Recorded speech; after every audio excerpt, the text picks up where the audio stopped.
Magandang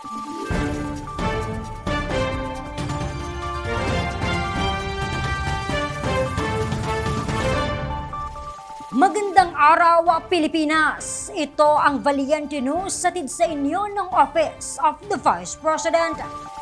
Nakarating na sa Camarines Sur ang mga programa at inisyatiba ng OVP sa pamamagitan ng OVP Bicol Satellite Office. Kamakailan, pinagkalooban ng opisina ng food bags ang mahigit 100 mangingisda at magsasaka mula sa bayan ng Tinambak. Si Brian Latasa sa report. Agad na binuksan ni Gina Rimulta ang natanggap na food bag mula sa OVP Bicol Satellite Office na naglalaman ng 5 kilong bigas at mga dilata.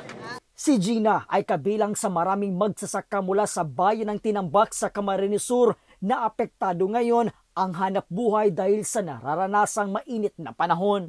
Okay naman po ang pagtatanim. Kumikita naman kami sa kahit pa kunti-kunti. Mahina siya ngayon dahil sa panahon na tag-init. Saad ni Gina, dahil sa natanggap na food bag ay di na nila kinakailangan o problemahin ang pambili ng bigas sa mga susunod na araw. Malaking tulong na yan para sa akin, mas lalong-lalo na sa makadagdag adlaw-adlaw na pangangailangan.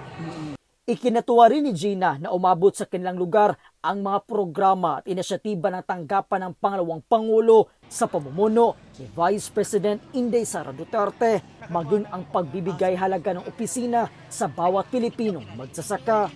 Malaking tulong talaga yan sa amin, mas lalo na ang mga tao na binigay ni Vice President Sara Duterte na abot pa sa pinakamalayong lugar o barangay dito sa Camarines Sur, bayan ng Tinambak. Maraming salamat po, lalong-lalo na sa nag-asikaso ni Vice President Sara Duterte sa mga tauhan niya na pinadala niya dito sa lalawigan ng Camarines Sur, naabot sa barangay mi sa bayan ng Tinambak. Malaking pasasalamat ko bilang isang farmers po na kagaya ko nabigyan ng tulong sa ganitong panahon.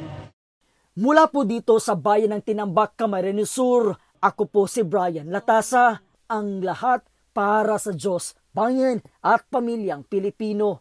Valiente News. Matinding init ng panahon, naging hamon para sa maraming mangingisda sa Camarines Sur. Ang kanilang sitwasyon, kumustahin natin sa susunod na episode. Ako si Claudette Loreto para sa makabuluhan, naninindigan at matapang na mga ulat at impormasyon. Maraming salamat.